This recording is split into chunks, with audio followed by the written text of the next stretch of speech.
what's your secret? You got the kind of vibe that leaves one speechless. It could be model multitasking genius. Yeah, you got it all.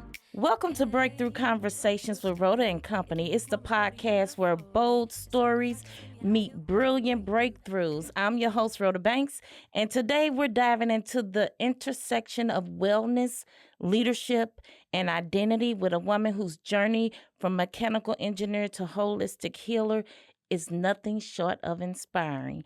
Dr. Lynise Green is an integrated wellness and leadership consultant, a former engineer who turned award-winning wellness strategist and founder of WellWithL and WorkWell Strategic Consulting.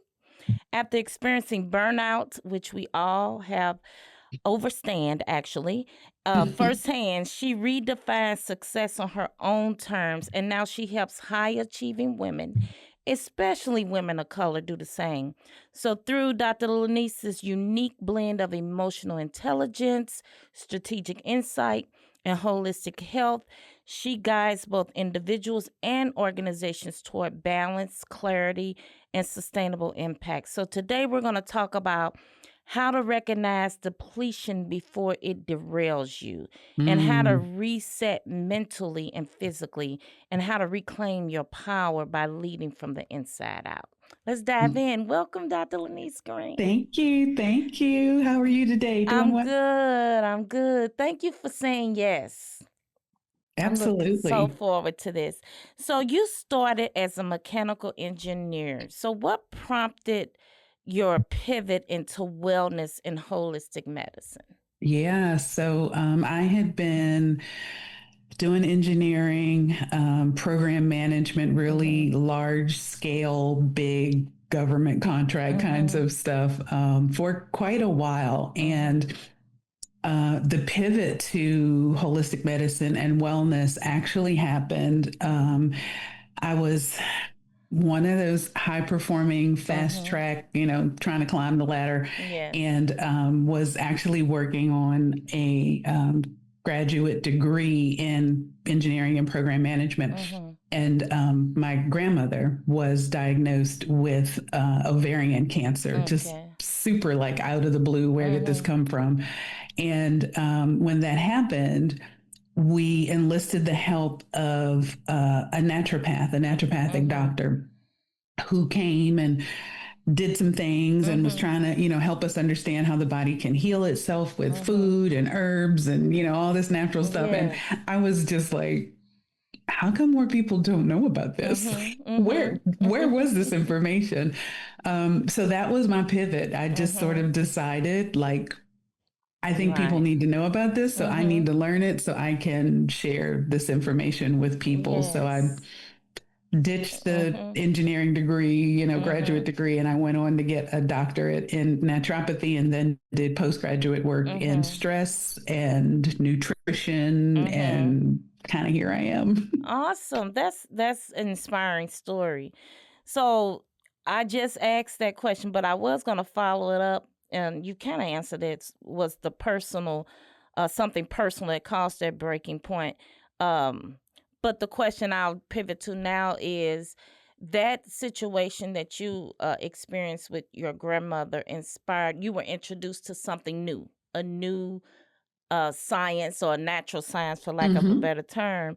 You talk about helping women, especially women of color, redefine success. Kind of what does that look like in action? Yeah. So I think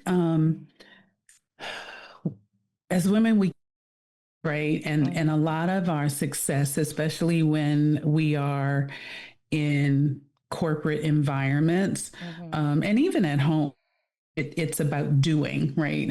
How much are we doing? Productivity, how much are, and it's not so much quantity, but more quality of what we do, having impact, and not just measuring our success by really learning to find success in aligning with showing up as our authentic selves, and being successful at taking care of ourselves so that we can be successful at the things that we do and not feel like we have to choose. I can be good at my job, but I have to sacrifice my health.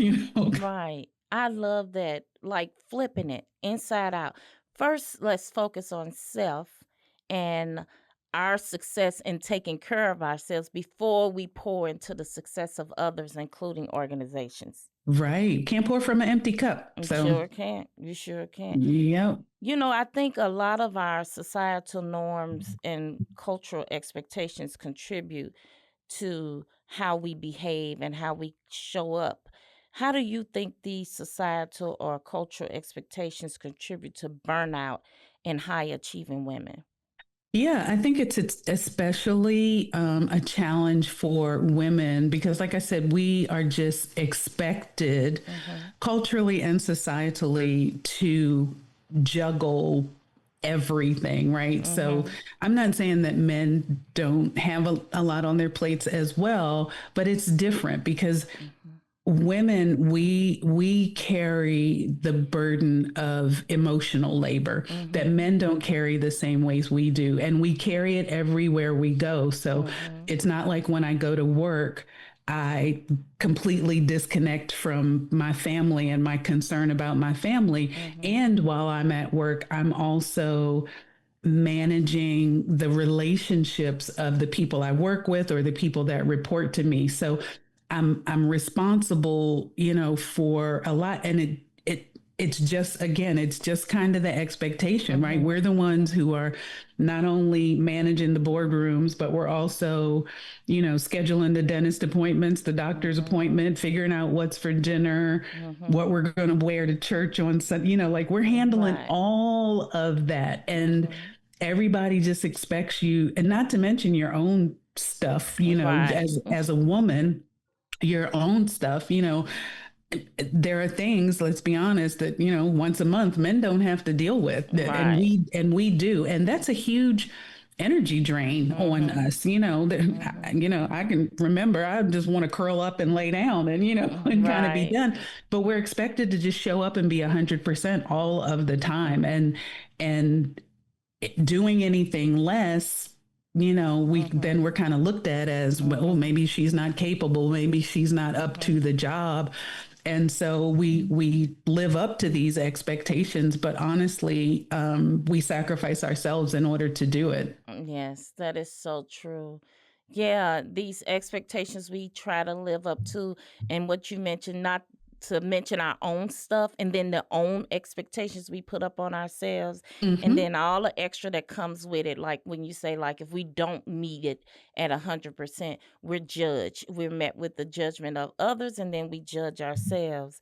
And that is just not healthy. In fact, it's very toxic. Yes.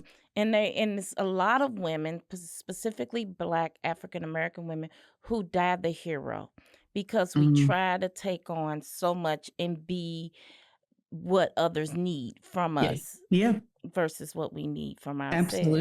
Absolutely.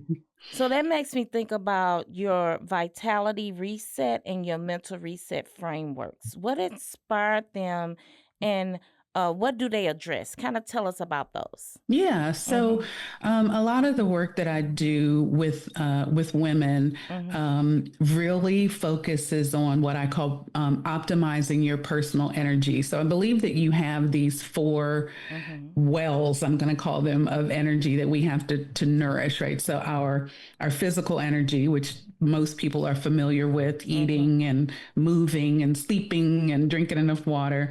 But we've also got mental energy, we have emotional energy, and we have spiritual energy, and not necessarily religious, but spiritual in terms of connecting to my values, moving from my values, letting my values, guide my decisions and my behavior. And so each of these reset frameworks addresses one of those energy wells. And so the mental reset really, that framework really helps you to take a look at your mental well-being, understand what it helped you to understand for you, because it's different for everybody, but to help you understand what it looks like when your mental well-being is strong and in balance, and what it might look like and feel like when it's not so strong and imbalanced. And then help you to develop some strategies for being able to nurture your mental well-being. And the same thing with vitality. The vitality reset focuses on physical well-being, that physical energy, and helps you understand how food and movement and sleep and hydration really support your ability to have the capacity to show up as your best self. And so, yeah, what inspired them? Again, my own recovery from multiple burnouts. And for me, it was interesting because I feel like I've probably been through like serious burnout at least 3 times that I would be able to categorize, but each one was a little bit different. A lot of times when we think about burnout, we think about the physical, oh my gosh, I'm so tired, I can't go anymore, which I've definitely been down that bunny trail. But I've also realized that sometimes it doesn't start with the physical. It starts with the mental burnout and the decision fatigue and the emotional fatigue that you go through. That's kind of a warning, like something else is coming. And so I really wanted to break these things down into these areas where if you were really feeling like your mental well-being needed some help, this framework will let you focus on that without having to dive into the whole comprehensive thing. So, yeah. That's really, I appreciate you doing that. That's mission work, because we don't have enough of this, and we don't have awareness to the resources and tools. And often by the time we find out about things like this, it's too late, right? Damage has been done. So thank you for that mission work. Yes. What are some of the signs that someone is mentally or physically depleted? And then what's the first step to reset?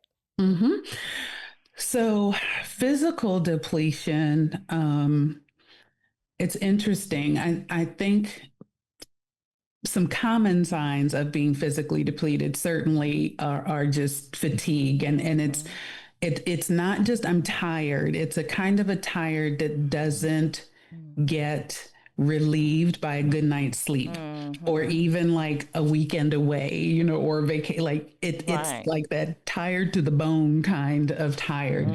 A lot of times you will notice again that you are not eating well, right? We will skip meals. We're not nourishing ourselves. You can't remember the last time you had a drink of water. You can't, you're sitting all day long. These are those signs that like, okay, something's coming because I'm not doing the things that I know I need to do to nurture myself physically. But fatigue is probably that tiredness that just isn't relieved. I kind of, and you keep going. That's the crazy thing, is you keep going. It's sort of like being the duck on the water. Like on the top, you're looking super smooth, but underneath, right, you are paddling like all get up. So, and again, that's the one we're most familiar with. I think the signs that mentally things are, you're starting to have some challenges, are probably things like, decision fatigue, right? So things that should be simple decisions, like what am I going to have for dinner? What am I going to wear tomorrow for work? Become really big. They become like, please don't ask me any more questions. Someone just make a decision for me. Like I have no more answers. That's probably when you start to get to that point of agitation, or you're just irritated, like I just can't think anymore. That's probably, you're probably way in it by that point, but that's probably, one of those big signs, is that just that mental decision fatigue. It sounds like exhaustion, like a relentless exhaustion. Like I just can't find any relief. Yeah, that's what. Exactly. Exactly. It Yeah. And sounds like you every, might be describing me right now because I know, but look. look, I ain't even ate today. So yeah. Okay. See, look, I'm gonna have to have a side session with you Yes, after this. yes. Look. Yeah, but that's real though. That's I thank you for sharing those signs because that is so real. Like you just said, sometimes you just you know you need to move and get up and move. You know you need to eat. You know you need to drink, and you're not. And Hmm. it's a root cause of why you're not. And then the same for the mental. So that's real. To our listeners and viewers out there, pay attention to these signs and take action because you matter and the world is better because you're in it. And Hmm. we need you to keep on pushing so you can keep fulfilling your purpose. Yes. Yeah. So, Dr. Lynise, you bridge both corporate strategy and holistic healing. How do you integrate wellness into leadership development? Yeah, so I think this is again where I kind of separate myself in that leadership development space. So Mm-hmm. my focus in leadership development isn't I want to say skills based, right? So I'm not Mm-hmm. talking about time management and conflict resolution, and that's important. Certainly, that's Right. important. But the thing that I've realized is that most leaders are super good at that stuff. Like Mm-hmm. I know managers, C-suite, Mm-hmm. they can pack a calendar like nobody's business, right? They are the Right. most effective people at color coding and packing their calendar. But what no one has taught them to do or to help them learn to do is to have the capacity and the energy to do all this stuff on the calendar and to do it well. Mm-hmm. So that's where my work bridges those things Mm-hmm. of taking leaders and saying, okay, you're busy and you love your job and you're good at what you do, but if you are sleeping 3 hours a day, you're again decision fatigued, you're Mm-hmm. emotionally tired, you're not eating, you might think you're showing up as the best leader you can be, but Mm-hmm. I promise you, you are not. So Right. let's look at how these how your well-being Mm-hmm. fuels your ability to be an effective leader, Mm-hmm. and let's start building you a foundation on your well-being that Mm-hmm. helps you step into leadership as the best possible person you can be. Oh, I love that. You just said this is a quotable moment by Dr. Lynise Green, how your well-being fuels into your leadership and how you show up. That's Hmm. powerful. I Yeah. love that you're doing that type of work. What does it mean to lead from the inside out? Yeah, I think leading from the inside Mm-hmm. out really starts with being connected to Mm-hmm. and aligned with your core personal values. I really Mm-hmm. feel like that's where it Yeah. starts because that informs everything else that you Mm-hmm. do. If I have a core personal value of honesty, Mm-hmm. right? Then certainly, and I don't want it just to be something on paper. I want to bring it to life. So how am I living that every Yes. single day? Not just in my interactions, at work with people or my interactions at home, but then you pull it through those other energy wells. Am I being honest about myself, honest Mm-hmm. with myself um, about what I'm eating and how I'm really nourishing my Right. body? Am I Mm-hmm. being honest with myself about the amount of physical activity that I'm getting? Am Mm-hmm. I being honest with myself about the amount of time that I set aside for just finding moments of happiness and joy, Mm-hmm. for my mental and my emotional well-being, pull that thread all the way through and Mm-hmm. let those core values that again lead you from the inside out. Who and maybe the question becomes not so much what are we doing, Mm-hmm. but who are we being, right? So how Yes. am I showing up, and let those values really Mm-hmm. lead you to those answers. Yeah, I have a philosophy around leadership that's very similar, and that is, I truly believe that. being a leader of others comes with a huge responsibility. Mm-hmm. You have the power to affect your team's well-being. Mm-hmm. Based on how well you're showing up, based on your leadership style, etc. And I believe that if we're very intentional, and we should be as leaders, about tapping into what our moral compass is, those Mm-hmm. values you talked about, and letting those drive our actions, Yes. then that becomes our leadership legacy. And so if you're okay, if your values are such that you're okay with being remembered for someone that creates and triggers anxiety, that causes people to feel unstable and unsafe, then you Mm, go ahead and lead that way. But for those of us that we live a certain way and we have certain values, we shouldn't separate those from our leadership. It right. should become your leadership, and let the way you want to be remembered, let that be your guide. Yes, I Mhm. love what you just said about not basically showing up whole Mhm. and Mhm. authentic Yes. as a leader and not feeling like when I go to work I have to be this person, so I'm Right. ruthless and I'm uncaring and but then I Yes. want to come home and be somebody else. It's like, Right. that just creates chaos within yourself. Just Correct. be Mhm. you, and how Yes. do you show up as that person and bring your whole self to. Yes, I love that. I love Yes. that. So, Dr. Lynise, for the woman that's listening today who may be silently burning out but still showing up for everyone, what's your Mm. message to her? My message to her is I see you. My message to her is I am you, right? Because just Mm-hmm. because I teach all of this stuff, I am not Right. exempt, right? I have to live it every day. Right. And so, yeah, I see you, I am you, and there is a different way Mm-hmm. to go through, do this thing that we are doing. There's a different way available to you that doesn't make you Mm-hmm. have to rearrange your entire life, right? Right. There's a different way of getting through this thing, and loving yourself on the journey. I Yeah. love that.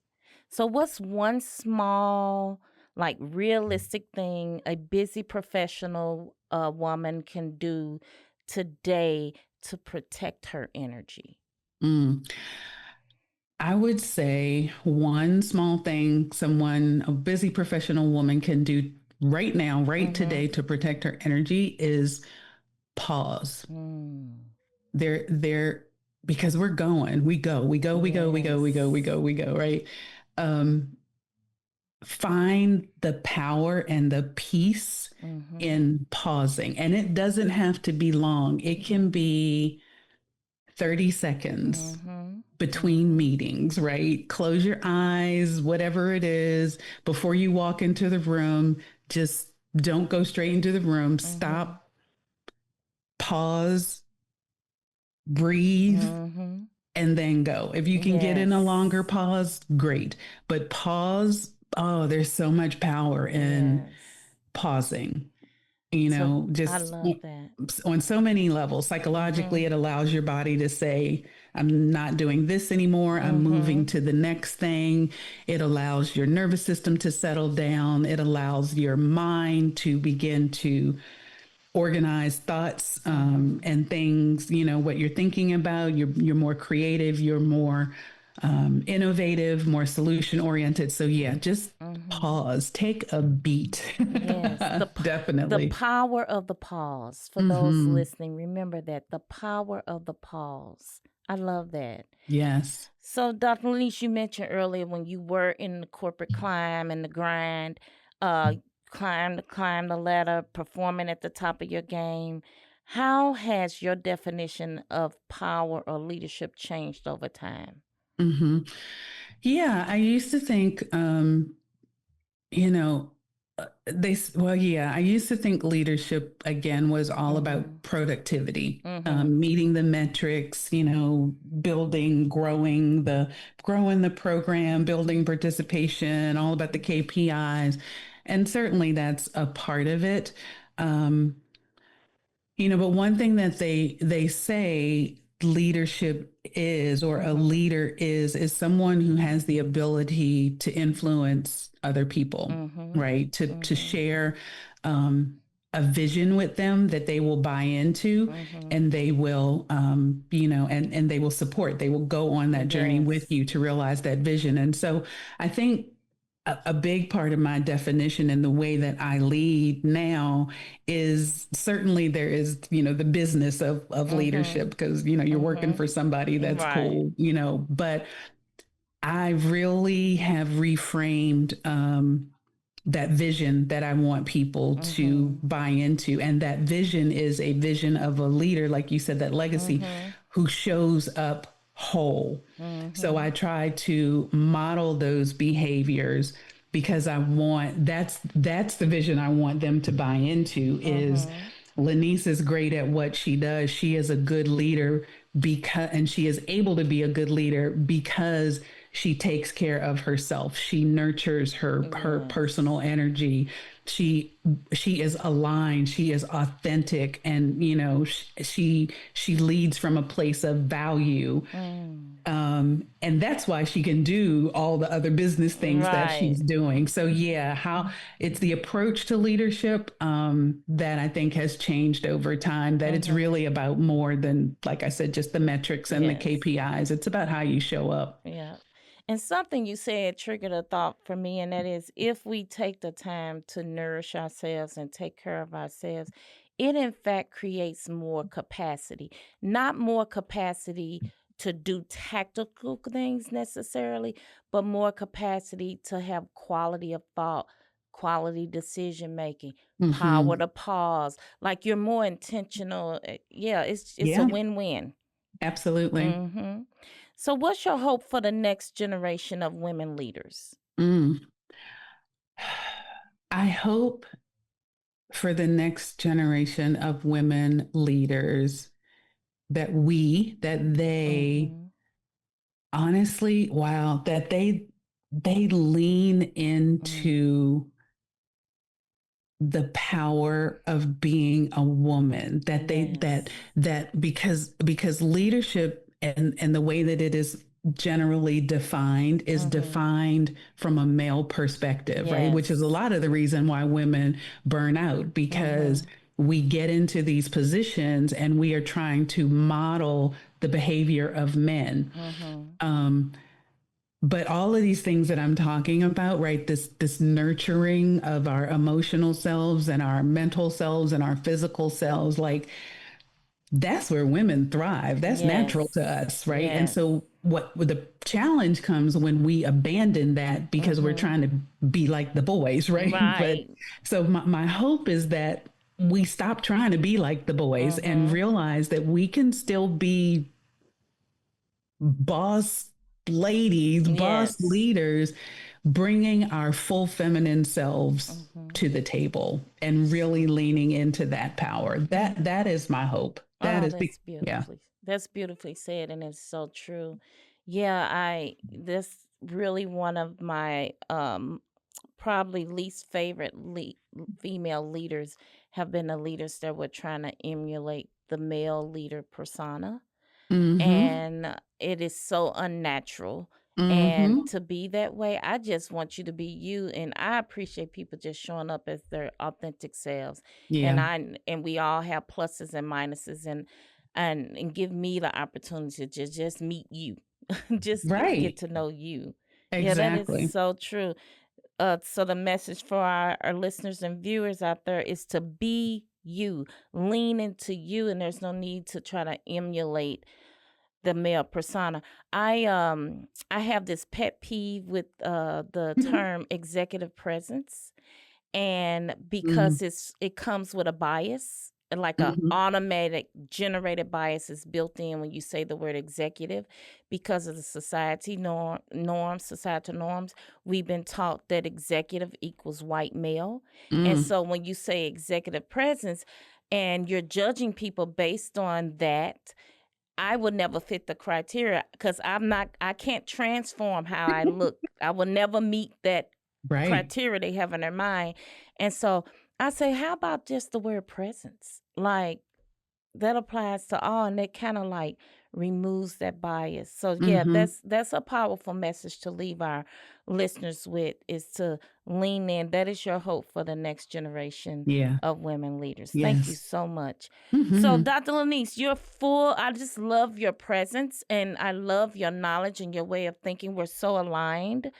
Where can our listeners find your resets, your consulting work, and everything else you're doing? Yeah, absolutely. So you can find me online at wellwithl.com. L just L, the letter L, Mm-hmm. Lynise. So wellwithl.com, all one word, as they say. And once you're there, you can learn a little bit more about me and my journey to how I got to where I am. You can also access the reset courses or other resources that I have from that website. I have an online school with a repository of all sorts of things that you can access. Or if you are interested in finding a different way to, to do what you're Mm-hmm. doing, a different way to lead, and not feel like you have to sacrifice again your health and your well-being in order to be effective and incredibly good at what you're doing. You can also book some time with me so that we can just Mm-hmm. kind of talk about what you're going through and what you'd like to go through and figure out how we can get you there. So, yep, wellwithl.com. You can find me and everything about me that Mm-hmm. you need to know, and we can start that journey toward something different together. I love that. Well with L. Dr. Lynise Green is living proof that brilliance and burnout, they don't have to coexist. Her journey reminds us that we're allowed to pause, reset, and rise, not just in our careers, but in our whole lives. And so, in today's episode, if it resonated with you, make sure to check it out.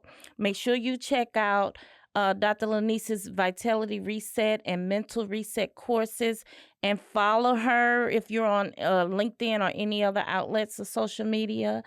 And until next time, remember, success, it doesn't require self-sacrifice. And your breakthrough begins the moment you choose to lead from within. So thanks for tuning in to Breakthrough Conversations with Rhoda and Company. Thank you. Until next time. Hey, what's your secret? You got the kind of vibe that leaves you speechless. It could be model multitasking genius. Yeah, you got it all. Hey, what's your story? A kick-ass mom and 40 under 40. A soccer practice in your high heel glory. Yeah, you do it